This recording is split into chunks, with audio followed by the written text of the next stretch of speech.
Good evening, friends. I hope you're having a fine Thursday evening or whatever time it is for you in the temporal shift that occurs between my recording of this video and your watching of it. I'm working on some more complicated videos that will take me a little while, so in the meantime, I thought I would do another one of these things that sold that are kind of interesting in some way video. I guess the theme of this one is things that sold quickly, although a few of them didn't, but most of them did. And I usually stick to paper, ephemera, and things that are characteristically flat so that I can store them easily and they don't take up much space and they're easy to ship and blah, blah, blah.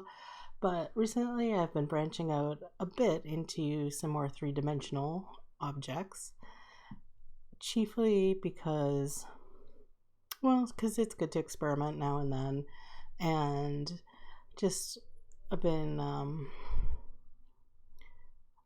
want to find some things that are worth some more money and just learn more about other areas that I may have neglected for a while. And so you'll see possibly some more three-dimensional objects in here, and I'll tell you what the deal is with them. And I'll stop introducing now and actually do this little what sold video. So to begin, obviously, we have this little aluminum percolator coffee pot with a glass knob. And it only sold for $14, but it sold within hours.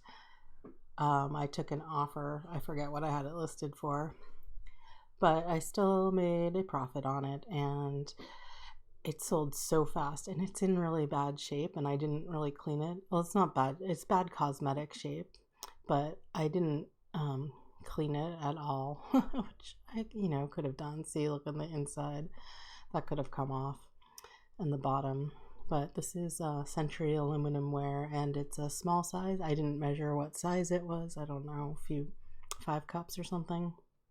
I don't know, but it sold really fast, so that's interesting to know. I think there is something percolating with percolators lately, so maybe it's a BOLO. I'll have to look into that some more. Sorry about that dad joke. All right, here's something else that sold super fast within a day. This is a crumpled up old photo from the 60s of 2 guys at a pool. And I think I took an offer on this one as well for $7.99. And it's literally a snapshot, and on the back it says Peter and Warren, 1964. And I generally put gay interest as a keyword on photos like this. Whether or not that's why they're purchased, I don't know. And sometimes I think it's almost not exploitative, but kind of, I don't know, slightly weird to do, just because, this is just 2 guys in the 60s in their bathing suits, and I don't know anything about them, but whatever. So this sold really fast, despite the poor condition again. And where did I get this? I have no idea. In a lot of something. All right, here is yet another thing that's a little odd for me to sell, in that I am really quite vehemently anti-gun, but I'm pro-history, so here you go. This is a letter that was written from the Colt firearm people to this fellow, Mr. Herbert F. Simmons, and he owned a jewelry store, Simmons and Distill, in Lynn, Massachusetts in the 30s, probably before and after that. And this letter is about how he recently purchased a gun, and they enclose a brochure about it. So perhaps it didn't come with instructions and he wrote in asking. I'm not really sure. But this is the brochure, and it's pretty, it's from, 1935, and it's pretty striking graphically.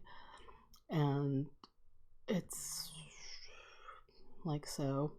Little brochure, a little letter, and also the cover from the letter with the return address.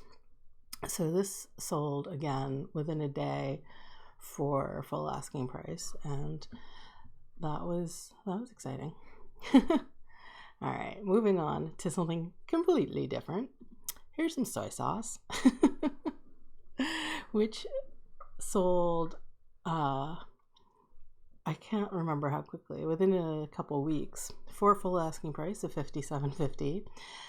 And this is, like I said, literally a box with a bottle of soy sauce in it with Hello Kitty on it. And a friend gave this to my partner because, well, he likes Hello Kitty. And I think the friend was in the restaurant industry and was at some trade show and picked this up. I think that's the story. And so my partner had it and he just gave it to me at some point and he's like, here, why don't you try to sell this? And so just for kicks, I did some comps and I noticed it was selling really well and was apparently desirable. So I listed it for $57.50 and it sold for that much pretty quickly. So that was cool. That's a really fun one. So keep your eye out, Bolo, Hello Kitty soy sauce. Or even the empty bottles from this I've seen selling. Next, this is just a photo of two women, clearly in the 20s, and they have crazy hair, especially this one here. It's really amazing. It is so sideswept. I mean, look at that. That is commitment to the side part. And it's you can tell the photographer's studio is in Woonsocket, Rhode Island, and in fact someone from there bought it, and I accepted an offer of $11, which for a single not very old photo of unknown people is pretty good. Here is a Texaco Oil ad in which I spelled motor wrong, but it still worked out. And this is from 1923. It is from the Atlantic magazine, which I've been selling a lot of ads from recently. So this one sold for $14. I think I'd listed for $18.50.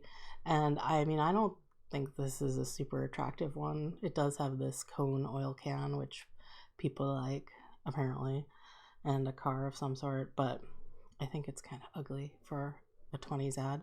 Anyway, sold for $14 and it sold within a month, I'd say, maybe less.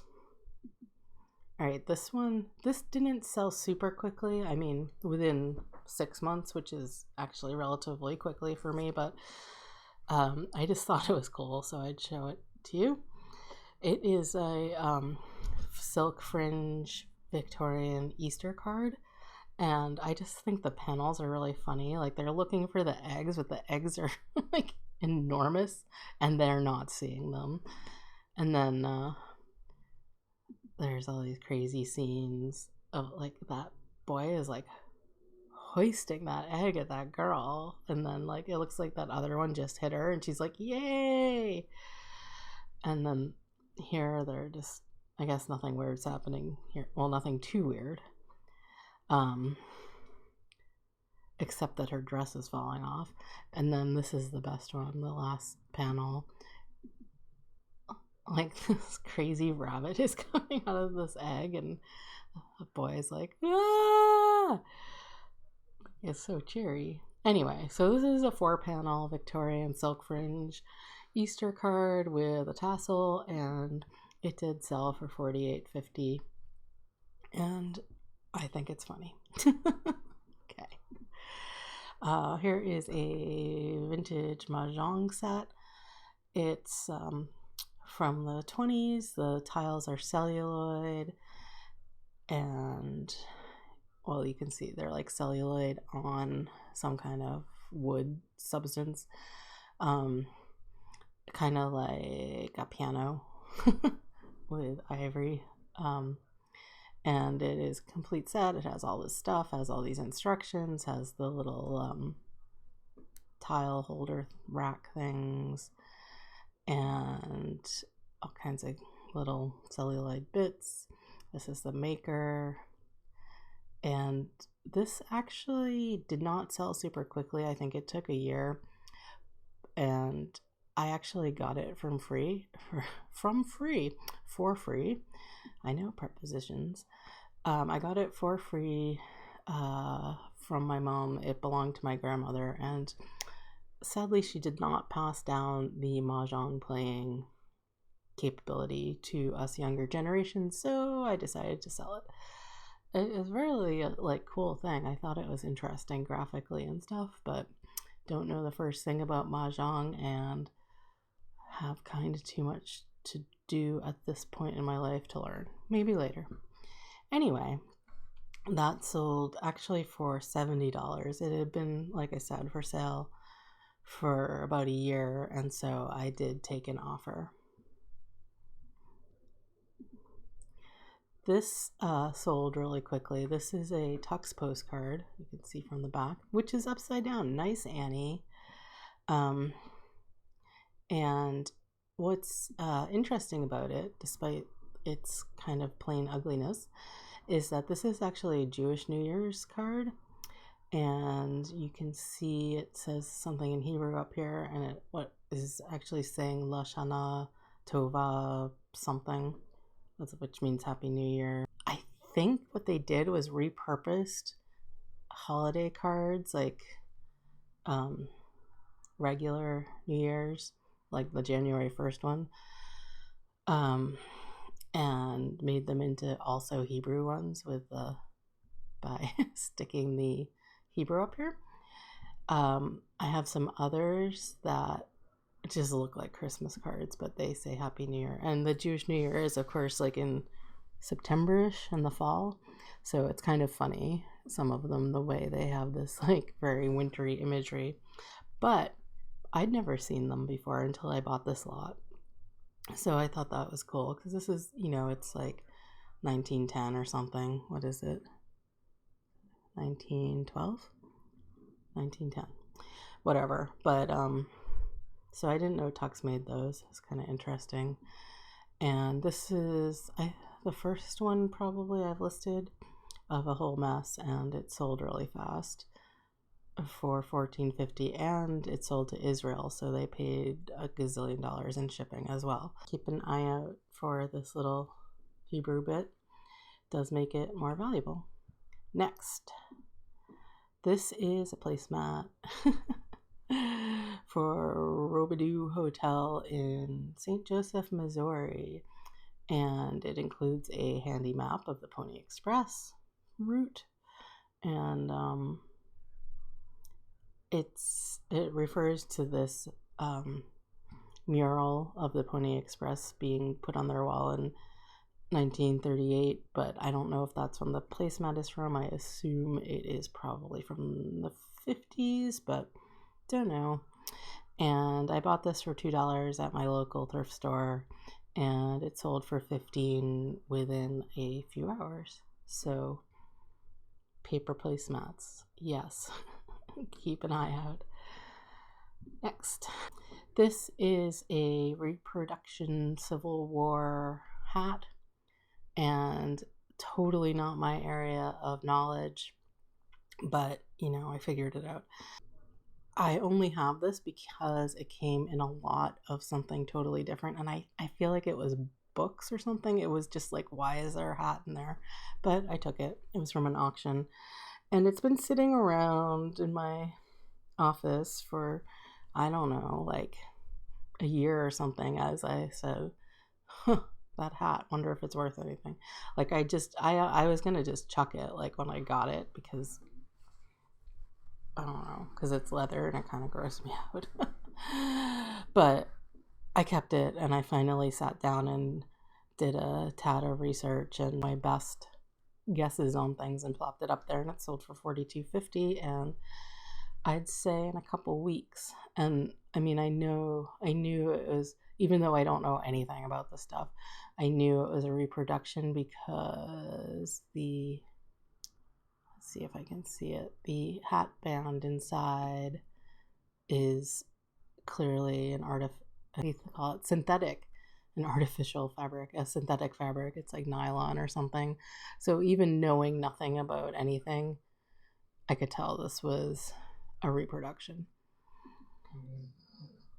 Sorry, my dog Sophia's making kind of funny noises. I don't know if you can hear them. She's snoring. But so that was worth not throwing away. Good to know. Next, here is a Rolling Stones ticket stub from 1989. I did not go to this show. I bought it in a lot of ephemera, and it sold for $18. This did take a long time to sell, actually, a year maybe. But $18 for this little ticket stub. It's pretty cool. I mean, it's not like this is particularly old, being from the 80s. I guess that's kind of old, but it's, you know, compared to how old the Rolling Stones are, considering that they are now like reanimated automatons, some kind of like satanic power of, well, anyway, yeah, Rolling Stones ticket, $18. Here again, I feel like this is the story of many of these items. So this is a football schedule from the 70s, or like a football program. It's long, and it is the West Point versus Colgate, and it has like the whole roster of all the people and stuff. And it's in terrible shape. This thing is like a total mess. It's curled, it's got junk on it. It's just like, and it was in a lot of other stuff that I bought for the other stuff. The other stuff being like some cool like industrial supply catalogs and stuff, and mining instructions and things I think are cooler than football, even though they sound super boring. Anyway, I considered this like a throwaway bit, and I was like, well, I'll list it anyway, and it sold really fast. I only put it up for like $12.50, and somebody made a $9.99 offer. I probably could have listed it for higher. I didn't really think it was desirable, but I was wrong. So yeah, this sold in like a day or less. So 70s football schedule. I expect the schools have something to do with it. Maybe this was a important game. I don't know. Or maybe some of these people on here are now famous or were famous or something. I no idea. Next. This is a postcard of the Clan Malcolm. It's just like a Scottish tourist item, but it's old. This is the back. Oh, this one is sideways too. I am not doing well with right way up things today. So this is, I don't know, from the teens or 20s maybe, and it's just, it has the clan tartan and the clan heraldry and the name and a thistle. It's all very, very Scottish. And I got a ton of these in a lot of postcards I bought, like different clans and tartans and different touristy Scottish things of this ilk. And lately these clan ones have been selling really well, like a few a week, which is strange. They've been up for a while. I don't know if there's something Scottish pride in the zeitgeist more than usual, but they've been doing really well. So I'd say these are a bolo. Again, this was up for $18.50 and sold for $15. Here is a patch for Comanche Flyer ICS, which I vaguely know has to do with aviation. But I was talking about patches with some people, and this is the first one that's sold since that conversation. So I thought I'd include it. Not that I don't have a lot of patches listed. I mean, maybe a dozen, if that. And this one sold for asking price of $12.50, and I don't really know what it is for. I might have looked it up at some point, but it's definitely vintage. Wow, I'm seeing that I don't know anything a lot in this video. Okay, here's another weirdo thing. I found these 3 prints in the trash by the side of the road. It was a really good trash haul, actually. It was kind of weird, but I was just driving along and saw a bunch of stuff, and because I'm me, I stopped and was rooting around, and it was about to rain, and I was like, I have to rescue this trash. And so I picked up these 3 Dutch looking prints.